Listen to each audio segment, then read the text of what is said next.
Audace, oui, talent, oui, charme, oui, tout ça est évident. Je voudrais quand même contrebalancer un peu ces dithyrambes par quelques éléments. Dans l'année 2016, 75 une de magazines sur Macron, des dizaines de milliers d'articles. En 2014, Jacques Attali disait que le président de la République de 2017 serait un inconnu, et quelques jours plus tard, il disait qu'Emmanuel Macron avait toutes les qualités pour être président de la République. Personne ne le connaissait. Vous voyez où je veux en venir. Ça prouve que c'était un phénomène. Emmanuel Macron est le candidat de l'oligarchie.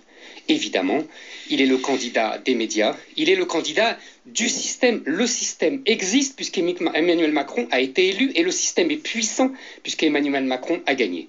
Vous dites à 20 millions de Français qui se sont fait abuser que ce sont des imbéciles? C'est pas de l'imbécilité que d'être soumis à un bombardement inouï de propagande. C'est pas ça être imbécile.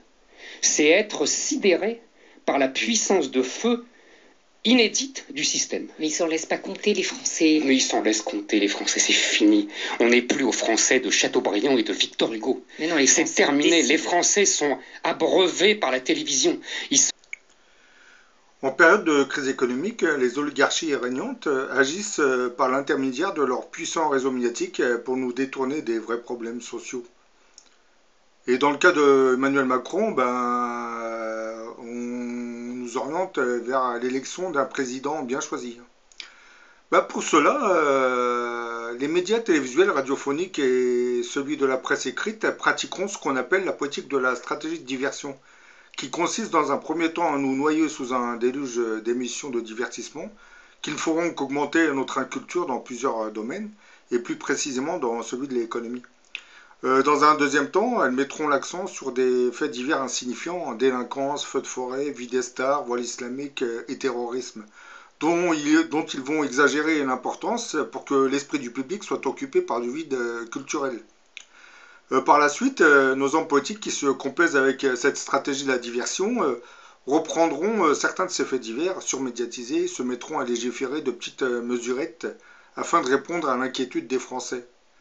Et comme vous le constaterez, pendant qu'on occupe les antennes avec toutes ces informations insignifiantes, les vrais problèmes sociaux du pays, chômage, licenciement massif, augmentation des loyers, baisse du pouvoir d'achat des Français, ne sont pas vraiment résolus. Ce qui arrange beaucoup nos gouvernements qui savent qu'ils sont impuissants devant la justice que génère notre système capitaliste.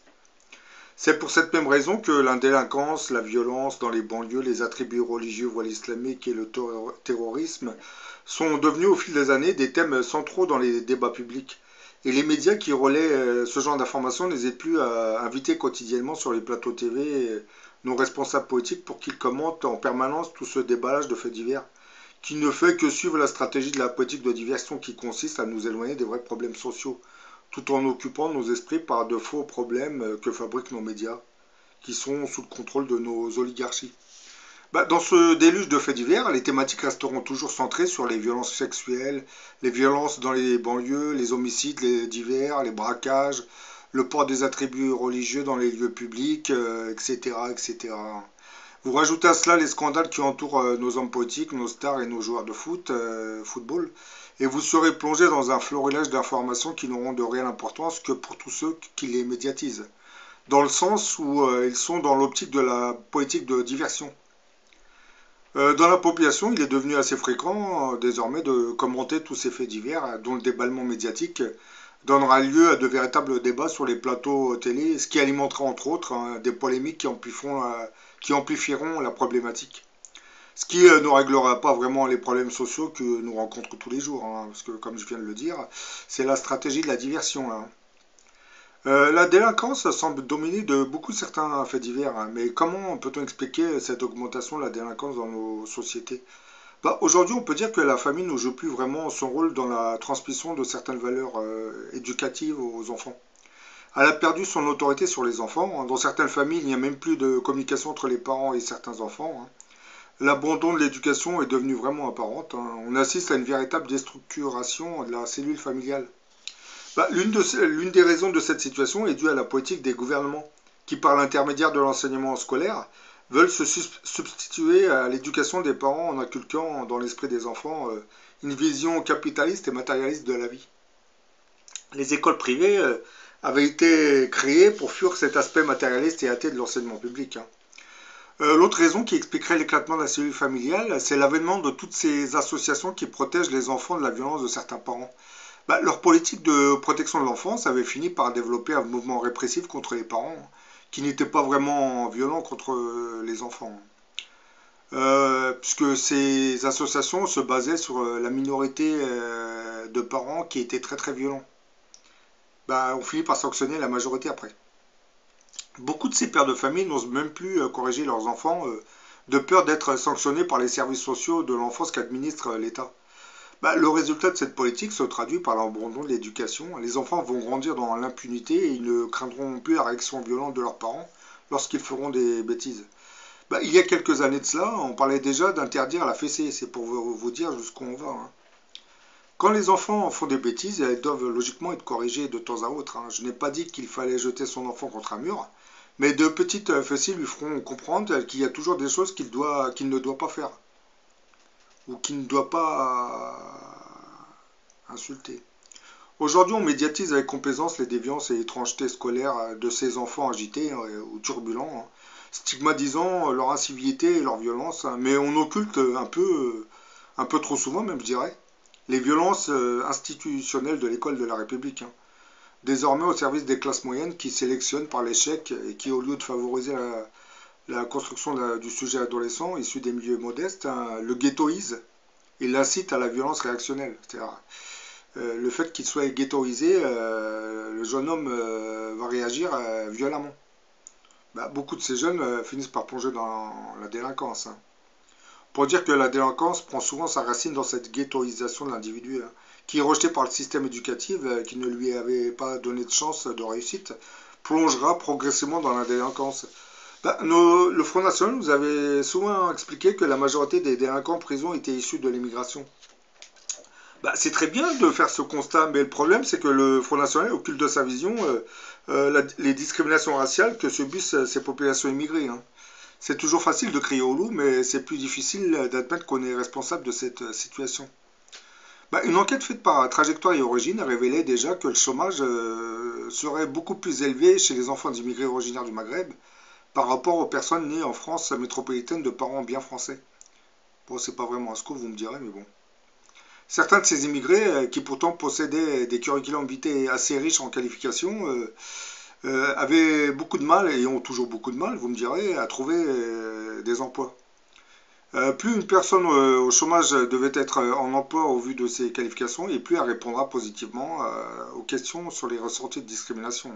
Parce que les gens qui ont des bons CV et qui ne trouvent pas de travail, je ne pense pas que ce soit vraiment à cause de leur CV qu'ils ne trouvent pas de travail. Je pense que leur origine doit jouer beaucoup. La crise économique est une des causes les plus souvent évoquées pour expliquer la croissance de l'insécurité ou la montée de la violence dans nos sociétés.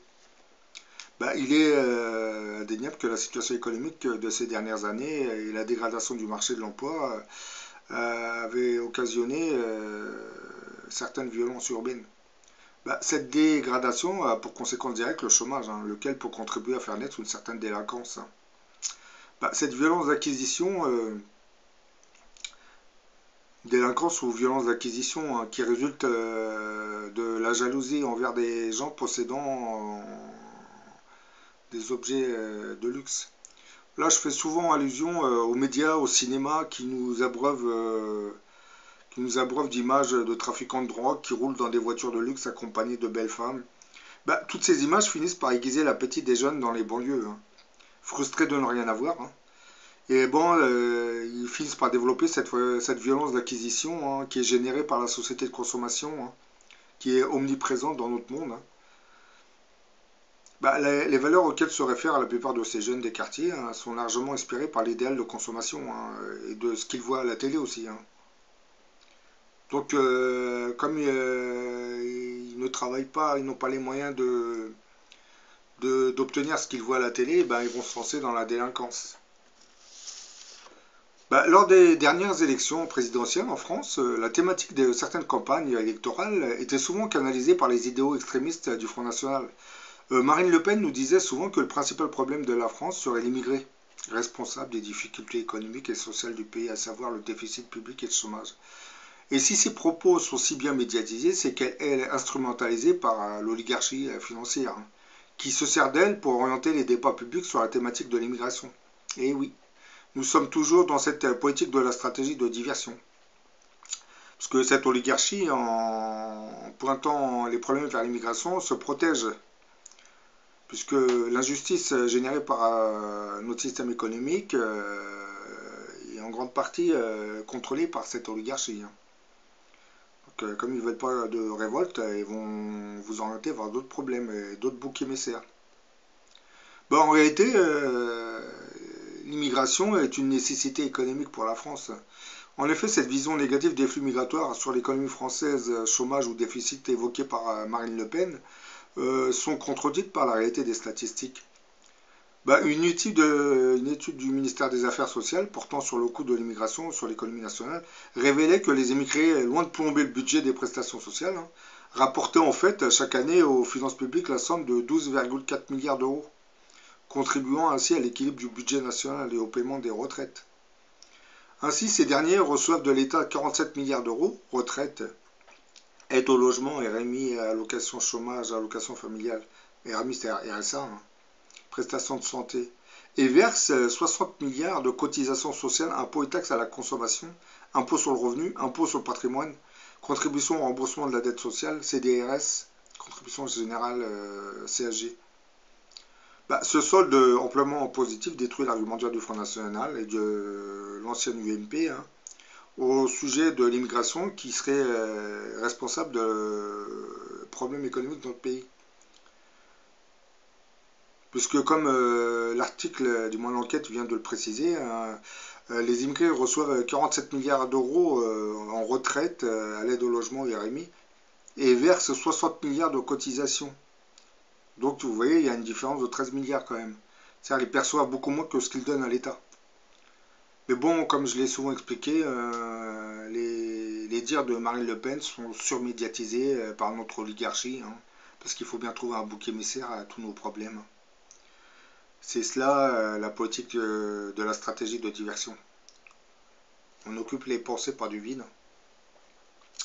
Et là, vous voyez notre cher Macron avec tous les magazines derrière. Hein. C'est ça qu'on appelle l'oligarchie. Hein. Aujourd'hui, on peut vous faire lire n'importe qui. Hein. Il n'y a plus de programme politique, il n'y a plus rien. Il suffit qu'on vous bombarde d'images d'une personne tous les jours et ça y est, votre subconscient, votre esprit va être conditionné pour voter pour la même personne.